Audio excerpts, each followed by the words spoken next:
Africa and beyond.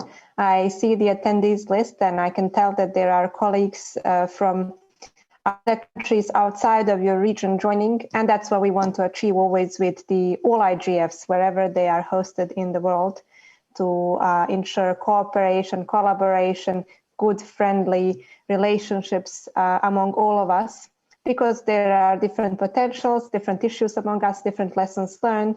And the more we exchange on that, I think the more we save time, learn good practices from each other, and the more progress we make on internet governance landscape. First of all, I wish to thank the organizers for wonderful 2.5 days that are just behind us. It was really insightful.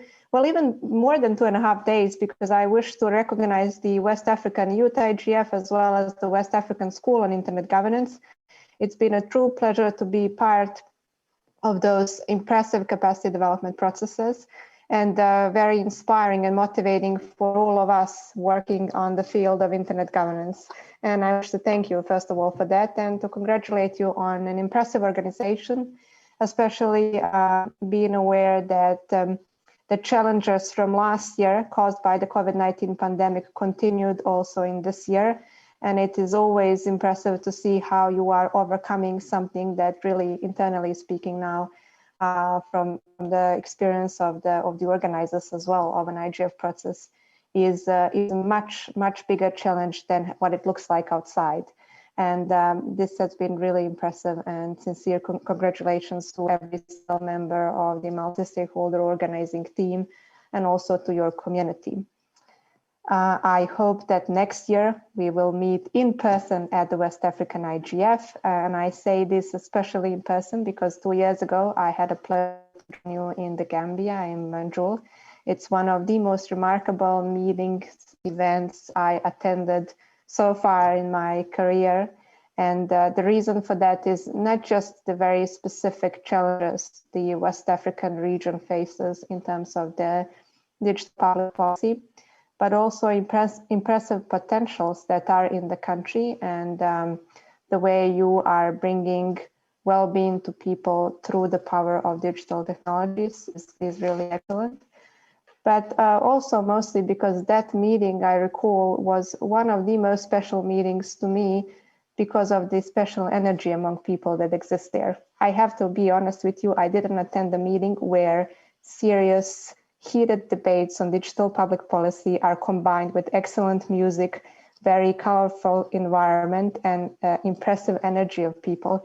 So speaking about the biggest global problems, we were doing that with a lot of laugh, and that fun was something that I think we all need, that good energy to ensure that we can find our better ways. At the beginning, I wish to recognize our great friend, a dear colleague, an expert, which I think did so much for not just for the African region, but also for the planet when it comes about internet governance and digital public policy, that unfortunately is not physically with us anymore. And we received that news with great sadness, Mr. Makan Faye. But it's also impressive to know how those types of personalities, such Makan are always present with us, just through the legacy of their impressive work that's behind him. And so he is in spirit, of course, today with us as well. Finally, yes, to start officially with this session, I wish to thank the organizers for having the IGF Secretariat with all of you.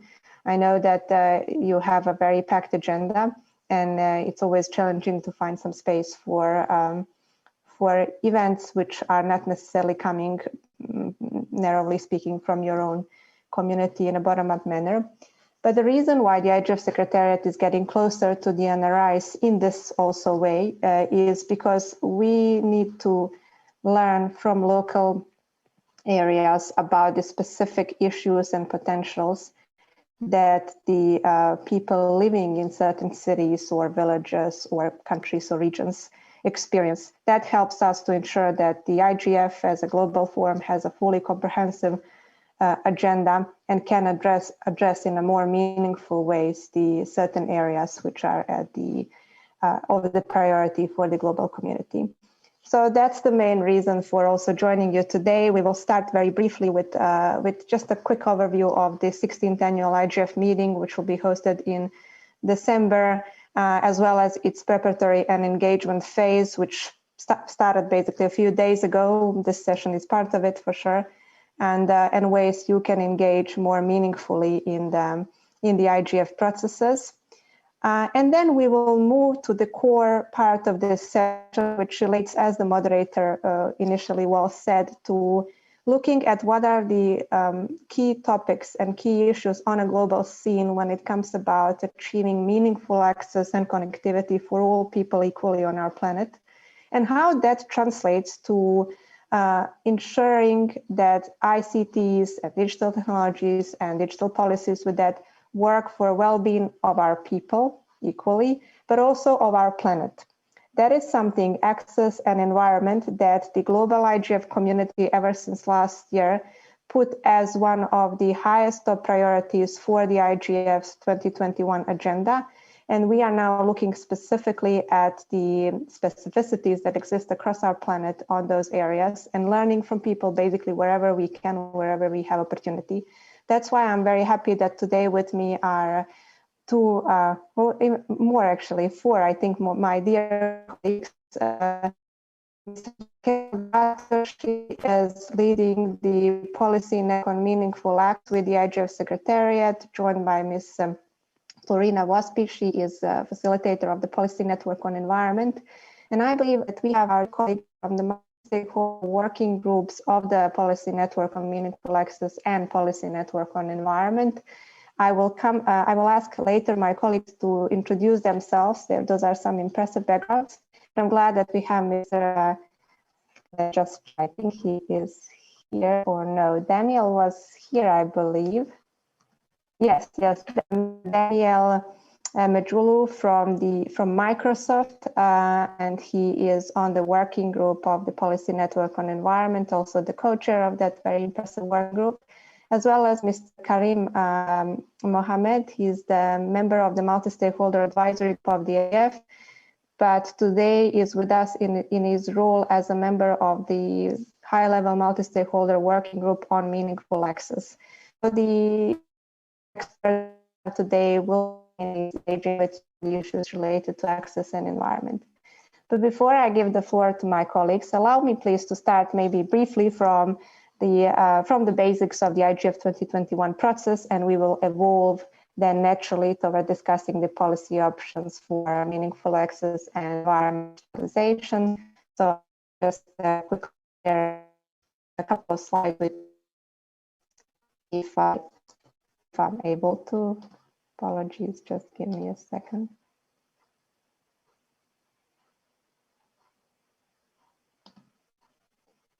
Yes, get there now.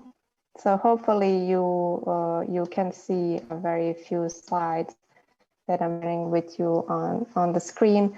So as I said at the very beginning, I will not repeat myself. The IGF this year is taking a turn in terms of the policy focus and is covering two actually very broad areas, two main focus areas, and then we have four subsections within cross-cutting issue areas.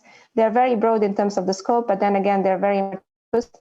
This year's IGF is to have a really issue-focused, issue-driven IGF, which at the end of this cycle, December, will allow us to hopefully finalize the cycle with very concrete, action-oriented policy options for advancing certain digital public policy issues that we've identified within these focus areas.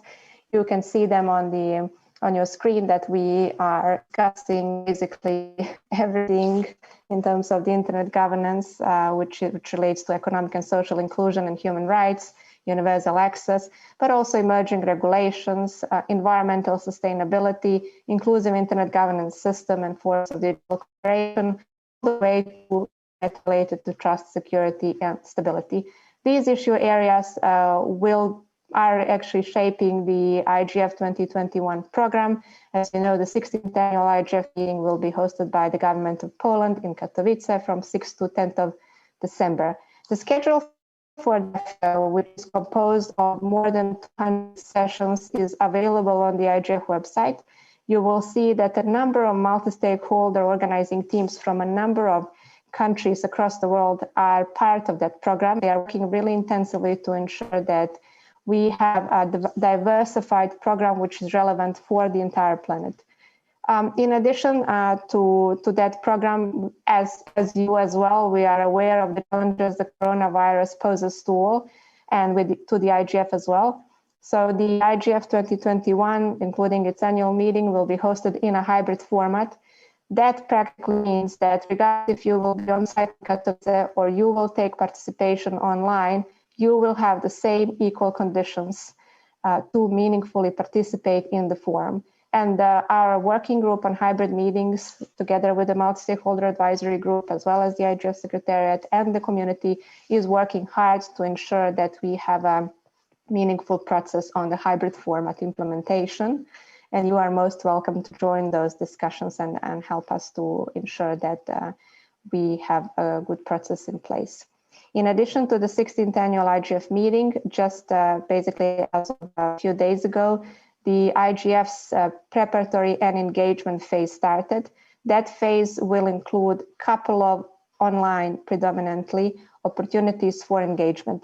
For example, this session is part of that phase, and with this session, we try to, of course, connect better with the West African community, but then we will be e-traveling, let's say, to other NRI meetings as well. For example, the Caribbean IGF or the Asia Pacific IGF. We're hoping to be at the African IGF as well, including to a number of the national IGFs. In addition to that, on the issue areas that I've just mentioned, the MAG created working groups, which are completely open everyone to join, to ensure that we really fully unpack the issue areas and understand what are the policy areas and the policy domains that need to be covered in order to ensure that our program is relevant to everyone. So you're most welcome also to explore the IGF website and to join those working groups. I will leave later my email in the chat, so you can also write to me so I can give more details about the forms of engagement, as I don't want to take a lot of your time now on that. Finally, I just wish to say that in case you will not be able to travel and you're still interested to participate actively, meaningfully in the IGF in an organized manner, you can decide, for example, to organize your remote hub. The IGF Secretariat is at your disposal with any substantive guidelines on how to do that. Just please be free to reach out to us. We had very good experience also with the West African community, as well as with the communities across the world, on organizing themselves, whether from their homes or from their offices, from the universities and other physical spaces where they would gather and collectively in an organized manner participate at the IGF. And we always ensure that our remote hubs have priority when it comes about intervening in session discussions at the IGF.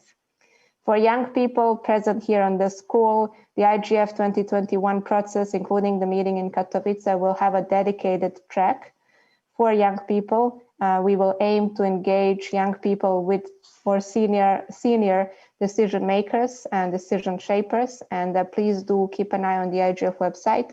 We're happy to connect you also to our host for this year's youth track, which is the Polish Youth IGF, and to have them advise more on your ways of engagement. Much of the innovations are being implemented into the program. So for example, this year there will be slightly improved parliamentary track at the IGF 2021. So please, if you know legislators from your countries or from your region, do reach out to us and we will ensure that your members of parliament are also engaged into the IGF 2021 process. The same goes for the high-level leaders, of course. And finally, before I give the floor to Raquel and Flurina, I just wish to say that one of the concrete ways for engagement into the IGF 2021 process is through its intersessional work. This year, we have 2 best practice forums and, as I mentioned, 2 policy networks, in addition to 22 dynamic coalitions. Best practice forums are basically working throughout the year with multi-stakeholder communities across the world through dedicated open calls, but also open surveys and different forms through the mailing list. And they are focused on cybersecurity, specifically on the use of norms to foster trust and security. And the another one is focused on gender and digital rights.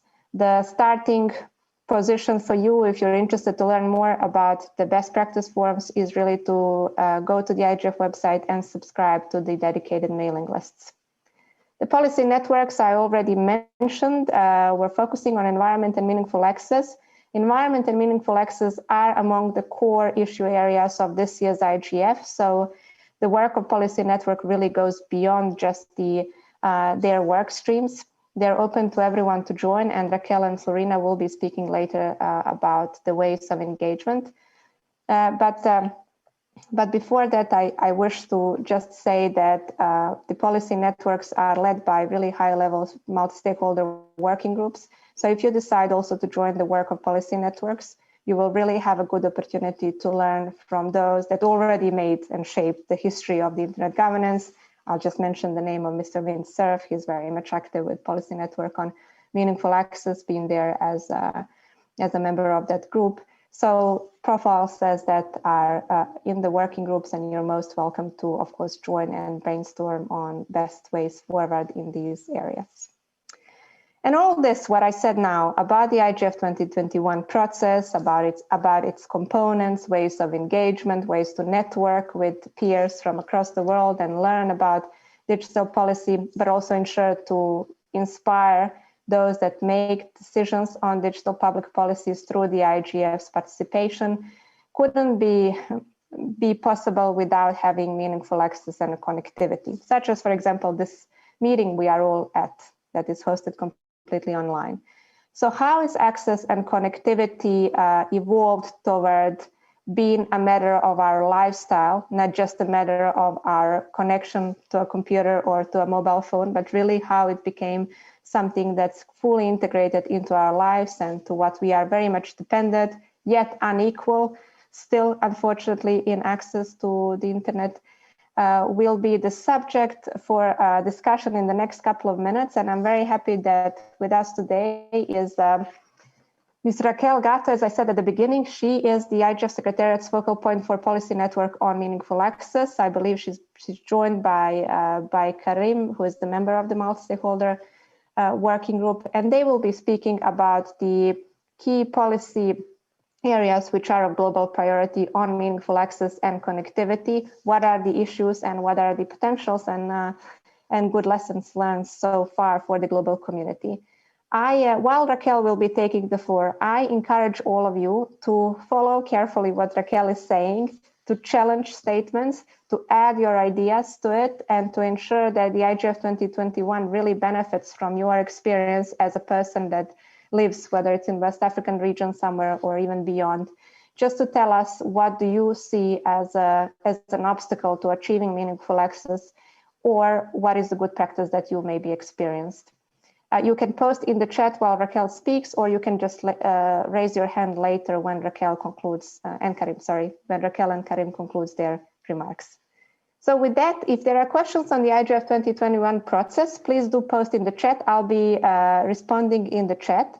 And now we're moving to the core part of this session, which relates to updates on access and connectivity on behalf of the Policy Network on Meaningful Access. And the floor has Raquel.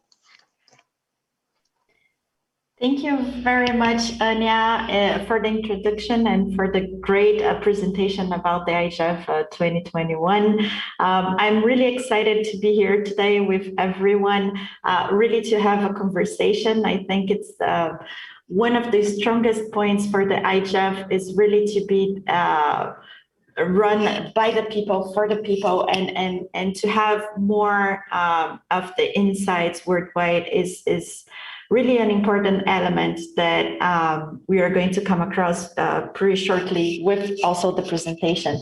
And to thanks Karim also for joining us today. I'm going to give quite a brief presentation about how the PNMA, the Policy Network on Meaningful Access, is structured, and then hand over to Karim so we can start a little bit with also the provocative questions, where we would really want to have everyone jumping in and sharing your thoughts, your experience, and it's really about this conversation.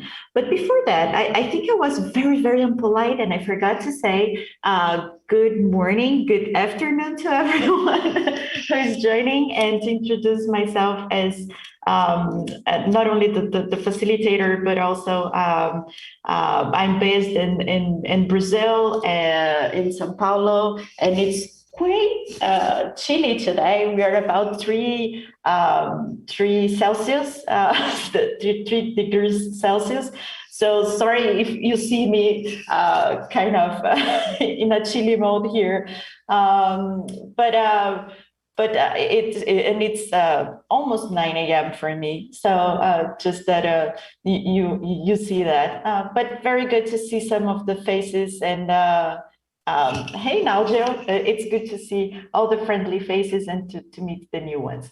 So let me start with why do we need a policy network, right? So Anja presented parts of the IGF that I'm sure most of you are familiar with, the strong processes to get to the agenda for the annual meeting, but also the fact that the IGF is not only the annual meeting, but it's also the intersessional work between one and another, and how you streamline all those discussions with the dynamic coalitions and the best practices forum.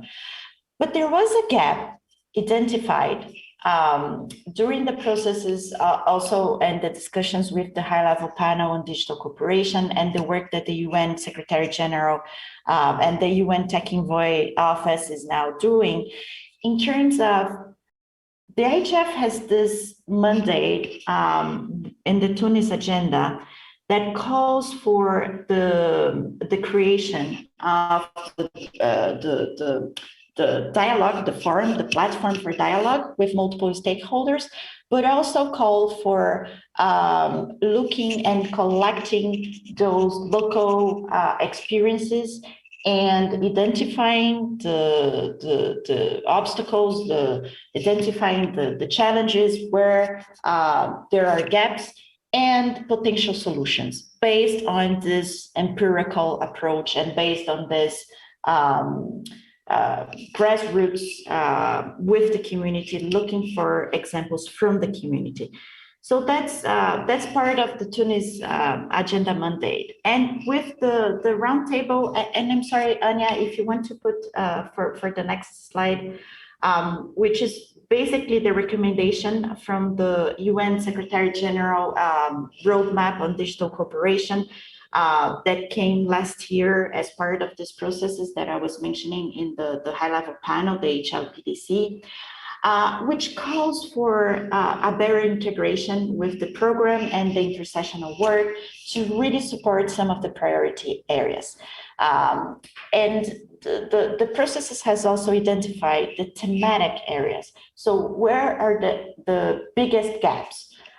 It is about global connectivity. It is about digital inclusion. It is about digital capacity building, building digital skills, literacy, and so on.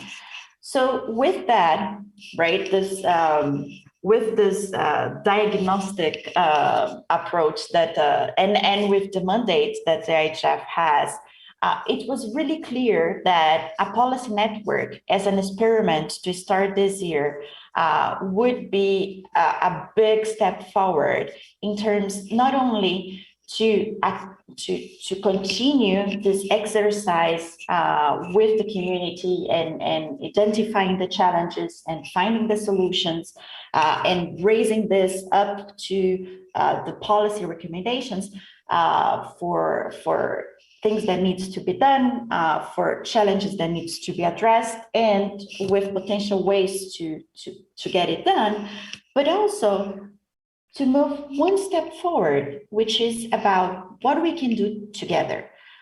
that would move us more into the implementation phase. And that's quite frankly where the PNMA will bring a difference in all these processes. So Anja, if I may ask for the next slide, and I'm so sorry, yeah. So why meaningful access? I was talking about why a policy network, right? Now, why choosing meaningful access, and Flurina is bringing the why of the environment also for this. First, those are major policy thematic areas that would deserve more of this holistic approach with the realistic lens. So there is a balance, right? We want to look things in more of the where they connect the dots, but also really focusing on the impact. But why meaningful access is part of a bigger question or a broader question, which is most of the stakeholders, and I would challenge to find someone that would say connectivity is not an issue.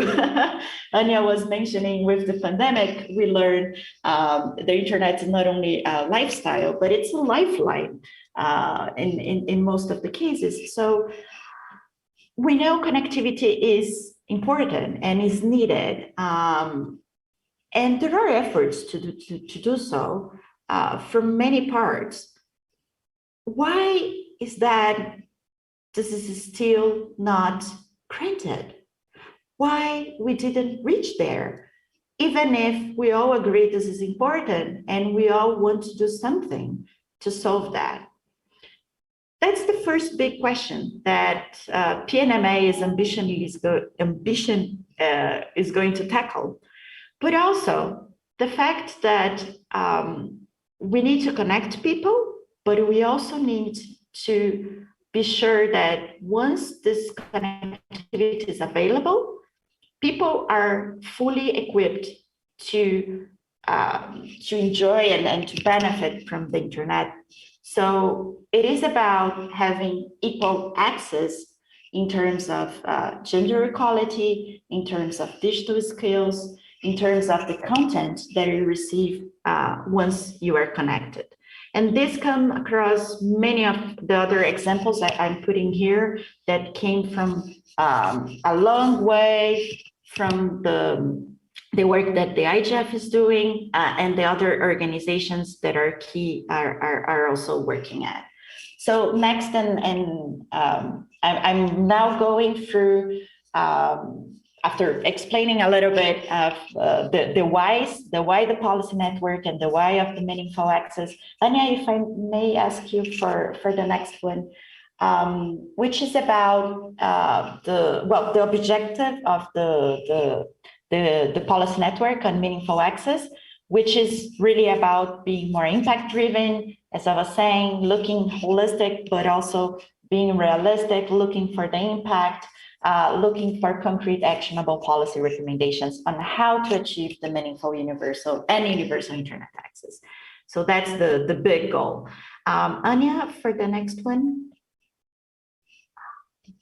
if I may, and how we are going to get there. And then I'm going to stop and hand over for my colleague Karim. But just to point out that the way the PNMA is structured, so we have basically two mailing lists right now, one that is pretty open to the community discussions. Next, I'm going to send you the links and how you can join.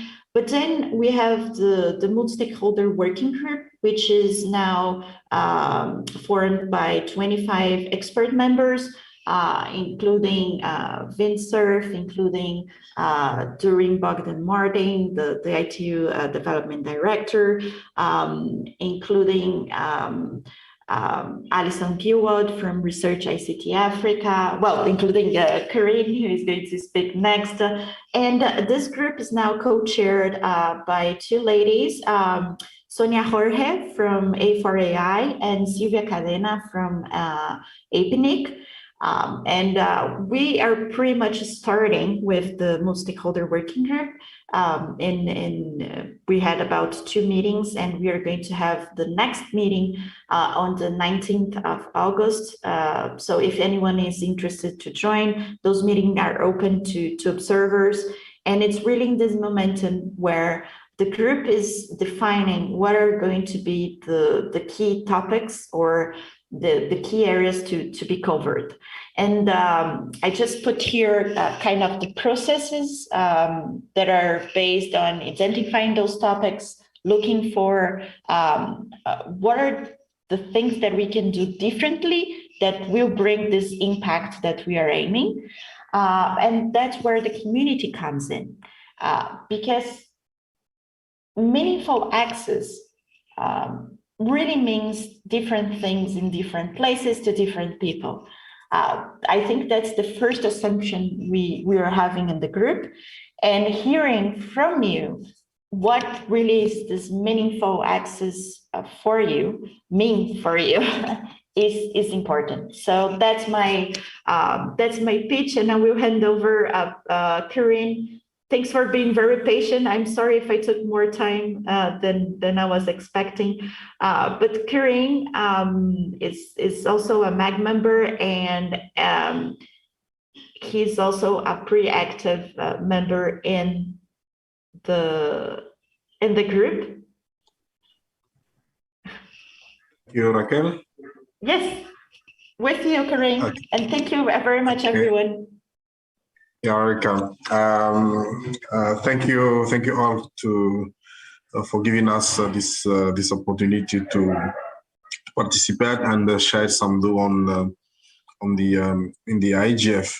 And I'd like to come back a little bit with what Anja said on her intervention regarding the process of IGF.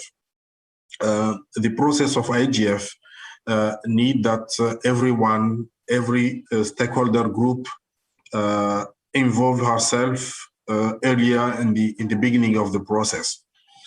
If we call people now to participate on the debate, we can also highlight the fact that the process started over the beginning of the year with the definition of the tracks, topics, workshop, and intersessional activities need that we are on board at the beginning of the process.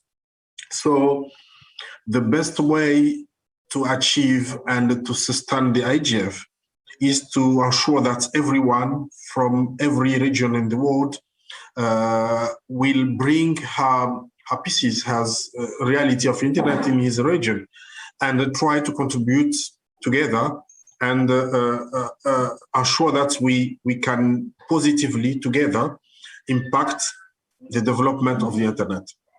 So if we analyze the way that the process is undertaken, at this stage, all workshops were selected, the agenda is set up. So the time and the day we agreed to organize our national, regional, and continental IGF is also critical and need to be fully reflected, because most of time before to be able to contribute on the IGF, we have 1 year, 6 month delay with the reality. So I think that's we have to put this in the agenda, in our own agenda for the NRI, to ensure that all our local reflection or regional reflection can be taken into account in the global agenda, to be at the end of the process, be on the all tracks, all workshop, all activities that will be discussed in December. every year. So this is my first part of my intervention. The second one, because Raquel already well presented the PNMA activities, is to encourage all stakeholder groups to be free to really consider the option of the UN mandate on the IGF, because due to the language consideration, this is something that's really I really take care. The language criteria is putting certain barrier in the process, because I'm in my second year as a MAG member, and if we have also a barrier with the language, the time we talk to understand, the time we take to involve in the process, and with the language barrier, we are following what other as doing. So as NRI, as every stakeholder group, as individual people, we need also to take into account this fact and try in our local organization, try to see how we can start address this issue. Because if we talk about PNMA, meaningful access, I sent something in the chat. The access is not only the ability to have infrastructure in our region, in our countries, but also the ability to use those infrastructure, the ability to pay the access. So in most of our region, we have lack of infrastructure because the internet model today is built in an open process model, open model, but we don't have the same reality in the north, in the south, even in the same country. We have rural and remote area. We don't have the same quality and the same availability of infrastructure. So we need really pay attention on that fact. And as Anja asked to all of us, what the reality in every region, in every country, in every place, because the scope of this PNMA is to put a reflection, a global reflection, but this reflection to be 100% taking account all the global panorama of the situation. We need that everyone share what he really faced every day.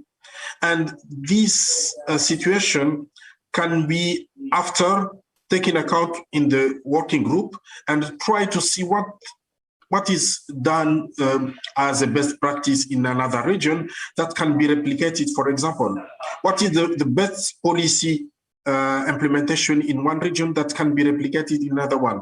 But we need to understand that this kind of policy at a global level can't never be can't give positive impact if we don't have the global situation for everyone, for every places. So we can share with you, as Raquel said, the link of the PNMA. I'd like rapidly show you some pages here. For example, in the IGF webpage, you can see in detail what is the PNMA policy definition, but you can also apply and subscribe to the mailing list. And I encourage people to join us and contribute, because if we don't work together with the more diversity is a good thing, because it's bring more possibility. And if we'd like to develop, to sustain the internet, we need to take in account all diversity from where it can. The second one is what Raquel said about the working group. You can access this page with the working group description, the member. We have working group member coming from all stakeholder group. And if, for example, you think that we can have more representation from other working stakeholder group, why not suggest someone and we can see, and not leading the working group doesn't mean you can't contribute, you can't participate, but we encourage all of us to join, and together we can achieve and ensure that the PNMA, this policy network, achieve his goal, and it's for us all, and it's for the internet. Thank you. If people have questions, we can try to. Thank you very much, Raquel and Karim, for this very interesting and important presentation. Especially thank you to Karim for outlining the process and the importance of including everyone, all stakeholder groups, all disciplines, basically all people, regardless if they directly work on digital policy or not, to ensure that we fully understand the potentials and issues that exist across our world. And certainly, if you ask, I'm sure now, I constantly am asking, how do you see the concept of meaningful access in the chat? Because if you ask probably a person in Comoros, I know Karim is there based, or in Brazil, or somewhere in Norway, or in Cote d'Ivoire, or in Australia, you will receive different responses. That's why it's very important to understand what's the priority for people around the world, so that we can make a consensus to ensure how we see this concept and how especially our policy network on meaningful access can develop further. I know that you have questions, and I promise we'll leave time for questions. I wish just now, in the interest of time, to move forward to bringing this topic even more into how it affects all of us living on this planet. I'm sure wherever you are now currently on the planet, such as me, for example, being in Switzerland, I was last week just at my home. I can tell you that the climate change is very much felt on our skin, and people are complaining for sure and recalling that 10 to 20 times years back, things were completely different.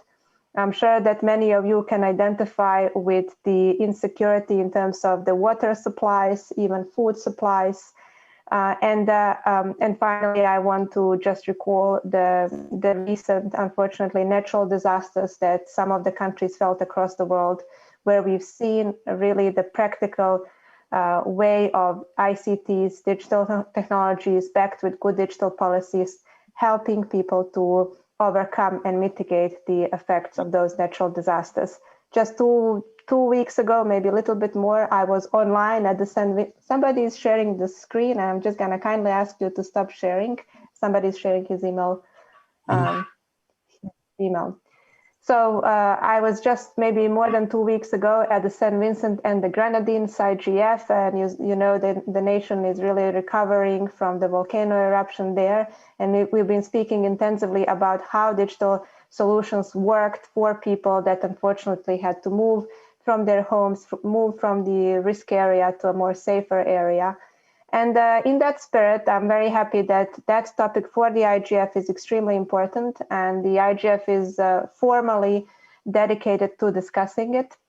Ms. Flurina Wäspi is, as I said, leading the policy network on environment, and she will be telling us practically how the ICTs and digital technologies and the digitalization processes do intersect with the environment and with the well-being of our people and also of our beautiful planet. Flurina, you have the floor. I know Daniel is also there, so I will leave that part to you to manage. And after Flurina and Daniel end their remarks, then please do prepare. We'll leave a few minutes for concrete interventions from you where you can take the floor. Flurina, you have the floor. Thank you so much, Anja. Yeah, it's a thank you to Raquel and Karim as well for your explanations. It's nice to get some input on the other policy network as well. And yes, it's really nice to be here. I see that there's so many participants. It's really sad that we can't do this physically, but yeah, it's nice for everyone to have joined. And just a few words, I'm Flurina, as Anja has already said. I'm Swiss, and I'm currently consulting as an independent consultant the Policy Network on Environment, which is the second policy network. And I'm not going to say too much about me in the interest of time, and also just feel free to contact me if you want to know anything. I've linked my email and also my phone number, as well as my LinkedIn profile, so really feel free to reach out to me, as well as the policy network in general. Yeah, I will jump straight into our policy network, the Policy Network on Environment, just to give you some kind of an overview of similarly to what Raquel has done. What do we want to achieve with the PNE, the Policy Network on Environment? You see here kind of in green is our main goal of the Policy Network's working group, where one of our three co-chairs, Daniel, is also present in the call. And so I will focus on that in the interest of time, although as the other policy network, we have several goals that we would like to achieve with the policy network, such as just informing communities and getting a broad stakeholder engagement. But our kind of output goal that we're really pursuing is this report, where we want to formulate actionable policy recommendations on how we can achieve global actions in the intersection between the environment and digitization. And Anja has already touched on it a little bit, that there are different kind of ups and downs, or upsides and downsides within the intersection of environment and digitalization, which we also want to touch upon in the report. And just to here give you a visual overview that will hopefully kind of just give you an impression of what we are trying to achieve with this report, or what this report should contain. And we are trying, or we are aiming for releasing the report in December, but we want to produce draft versions that are open to public consultation before that. And basically what we want to include in this report is obviously an introduction and definitions, which is not obvious, or which is obviously that we have to include it, but it's not so obvious to discuss it, because at the moment, or in the last few years, there have been many initiatives popping up on environment and digitization, while this topic has been, I would say, a bit neglected in the past few years. In recent months, and maybe the last year and a half,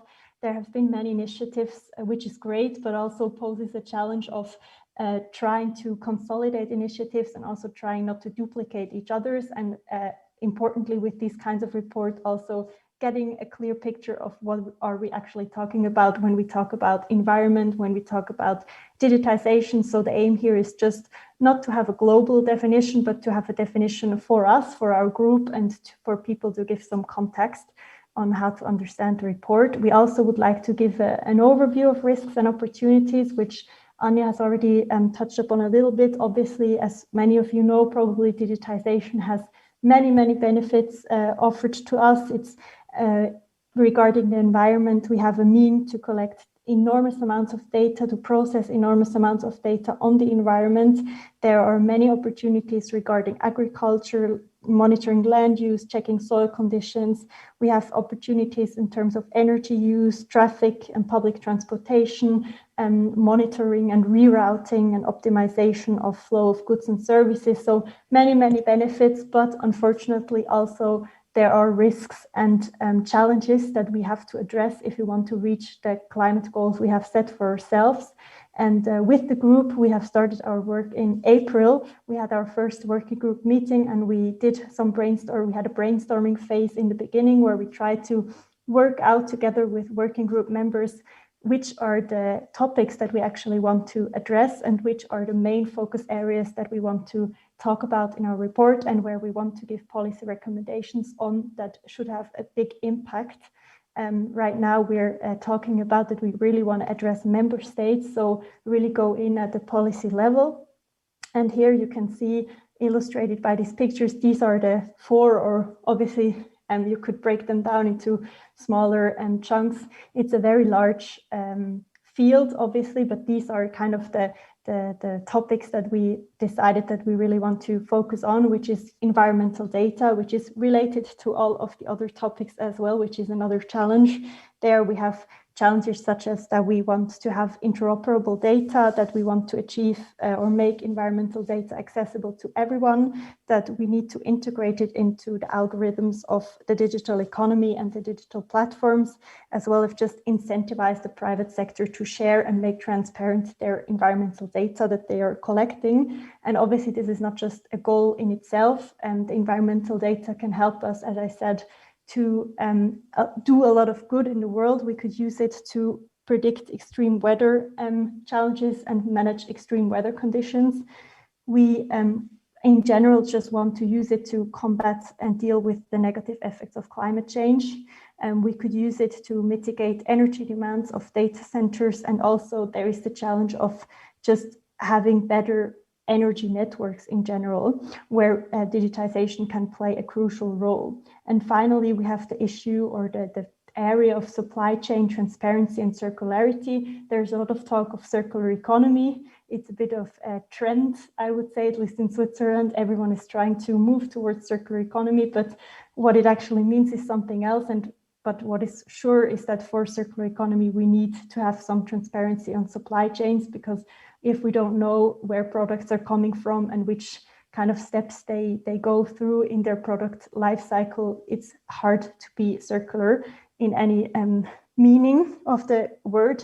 And obviously something that probably many of you know, since this is a big issue, is the issue of managing e-waste, which is also globally unequally distributed, the charge or the weight of this. And this is also something that we want to address. So how can we combat e-waste? How can we make products more sustainable? How can we prolong a product's life cycle? And finally, there are obviously many overarching issues that play into all of these topics, like just how can we support, as I said in the beginning, the different initiatives that are now popping up? How can we make sure that we speak the same language, that we use the same definitions, that we kind of move toward a common goal, but also kind of, speak the same language, which is obviously not an easy task. So, and then of course, we will have a conclusion. So this is the idea of the report that we want to draft. On our website, which is on the next slide linked, and also I will put it in the chat afterwards, you can join or have a look at any of the work streams that we formed to write the chapters of this report. We have a work stream for each of those topics and each of the chapters of the report.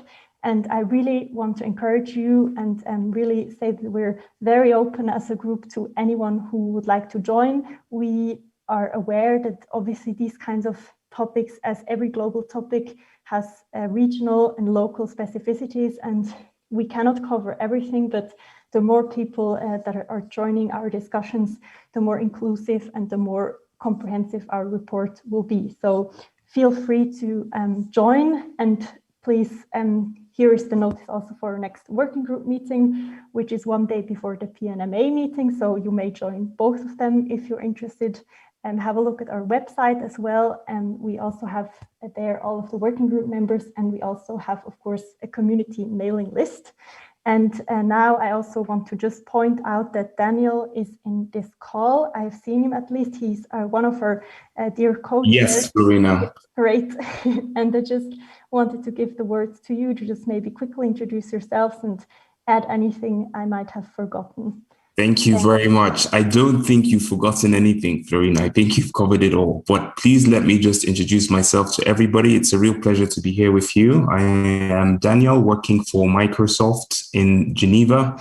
I am within our UN Affairs team, which is working to build stronger relationships with the UN and explore areas where technology can play a role in many of the SDGs. And in that context, I'm privileged and fortunate to serve in the IGF PNE on environment and digitalization, as Flurina has covered.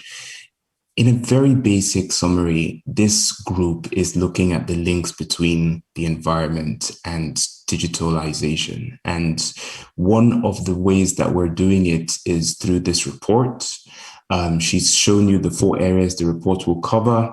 And if you just think about this in a very pragmatic sense, one example is data centers. Data centers host all our information. They contain the infrastructure, digital infrastructure, that allows us to better understand virtually every area of life, including the environment. You can capture data on forest cover. You can capture data on carbon sequestration patterns.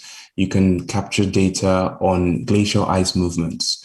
So you do have the ability to capture data hosted again in the cloud that will allow you to make better decisions about the environment. At the same time, that data center is environmentally taxing. If you look at the source of power that it consumes, Microsoft is known for making strong commitments to be carbon, not neutral, but negative by 2030, including by revisiting how we will power our data centers. So this is just one example of the ways that digitalization and the environment interplay. And we're trying to look at that interplay across those 4 areas. Flurina has set up group leads for each of those 4 areas. So please just bear in mind that if there is an area where you see another interplay, as with the data center example, or any other that comes to your mind, there is a group lead that you can reach out to who will be able to channel your input, your feedback, your review into the process so that you are part of this report and part of this inquiry. We really want to have feedback from developing worlds, from all regions. So it's great that this group is involved and reflected. So thank you very much. I will drop off soon, but I just wanted to be here to appreciate the work that's going on and invite you to please be part of this process. Thank you very much. A huge thank you to Flurina and to Daniel. Thank you for your time and for excellent presentation. Colleagues are really doing an interesting work in both policy networks. It's an interesting methodology, a bit different and untraditional maybe in certain domains to the IGF's so far work. And it's very interesting really to be part of it, of the work they're doing. So I joined Daniel as well in calling upon all of you to find some time to join this work, contribute to this work with any resources that you have on your sites, whether it's a publication or just your personal experience as just a user on the internet. That's very valuable because we can benefit from everything in order to ensure we have a good report and especially good recommendations over the end of the year. So with that, we do have a couple of more minutes to conclude. I wonder if any of the colleagues, any of the participants present on the call have any questions or would like to intervene in a very short, concise manner. If yes, you are most welcome to do so. I want to thank Annika for already sharing a very good resource that can be of help for the policy network on meaningful access. And I sincerely thank you for that. I'm sure Raquel and Karim are taking note of it. Just a last call if anyone has anything to add at the very end of this call. So you can just raise your hand. I think Olurundar Kunle, apologies if I'm not pronouncing well, but I see that you raised your hand. Would you like to take the floor?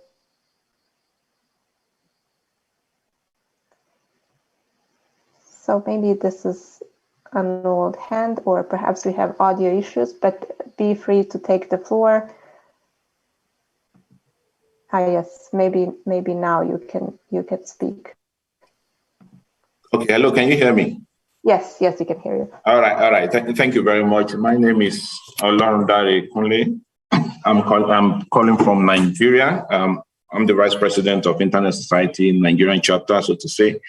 And I'm happy to be here. And I think it has been a wonderful session. And I really enjoyed most of the presentation, so to say. And having said that, I'm sure that apart from my humble self, so many people will be interested in joining most of these, working groups. Like my humble self, I'll be interested in joining the environment because I know the roles that, digitalization and, digital technologies are playing when it comes to environment, so to say. And I want to say this, that it is high time we started looking at, green energy, so to say, when it comes to digitalization and when we're talking about, data centers and so on and so forth. I enjoyed the last presentation made by Mr. Akinmade from Microsoft, so to say. And it tingles my hair when I heard about the interest of Microsoft in the environment because of, the contribution of, data centers with respect to impact assessment when you're talking about the environment. So I think it's a very good one, so to say. And if I know how to go about it, I really, really want to contribute to the environmental working group. Thank you very much. And I really enjoyed this session. Have a great day. Anja, can I respond briefly? Please, yes, Daniel. Sure. Thank you, Mr. Akinmade. Thank you very much, Mr. Olorundare. I always know that I'm in company of my mother's tribe when I hear my Yoruba name. So it's a real pleasure to be with you. Flurina, would you be kind to send the group lead email for all of those chapters to? Of course. Yes, to him, so that you can then look, sir, at which of the group leads and the respective chapters that group lead is delegated to look over and see which of those chapters you want to contribute to, and that way the group lead can integrate you. I hope that works. Anyone who wants that email as Olorundare, please Absolutely. just use the private chat to send me your email address, and then I can send it to you. You don't need to put it publicly up, but there is the possibility to leave me a private message within the chat. So Olorundare, if that's possible. All right. Noted. Thank you very much. Thanks, Daniel. Well, thank you very much, Daniel, as well, and Flurina. And yeah, this is what happens at the West African IGF. As I said, I had experience to be in person in the Gambia, in addition to my experience being online to several meetings. There hasn't been a single session where we didn't end up with a good partnership and a new contact. And as you can see, this is another example of this. Let's all commit, please. Let's all meet in person next year at the West African IGF. From the experience, that energy is something that every person needs to feel. And I'm looking forward to next year when hopefully the coronavirus pandemic will be our past, and we will be meeting in person at the NRI meetings across the world, and hopefully at the West African IGF in some of the beautiful places that you are very fortunate to have in your region. I want to thank everyone, first of all, the panelists, all the participants for active participation, excellent questions. All these interventions that you posted in the chat will be part of the MAG's discussion on enriching the IGF 2021 meeting guide on policy questions and issues, which will then be brought to the attention of all the session organizers to ensure that all sessions at the IGF reflect comprehensively the will of the people that spoke through this preparatory and engagement phase. The report will also be made publicly available on the IGF website. I'll make sure to inform the West African IGF coordinators to also bring it to the attention of the mailing list of the West African IGF. At the closing, I especially would like to thank again the organizers, and especially Ms. Mario Duma and Mr. Josh for their professionalism and kindness in working with us and having us at your meeting. Once again, to all the panelists, to all the participants, it's been a true pleasure, and I wish you a good rest of the day, rest of the evening, good closing session, and please stay in touch and hopefully come to Katowice in person. If not in person, then online for sure. And once again, thank you very much. Have a good rest of the day or evening, wherever you are. Thank you. Thank you very much, Anja and Flurina, Dare. Who else have I missed? Abdul Karim and anybody else I've missed, I do apologize. Thank you all very much.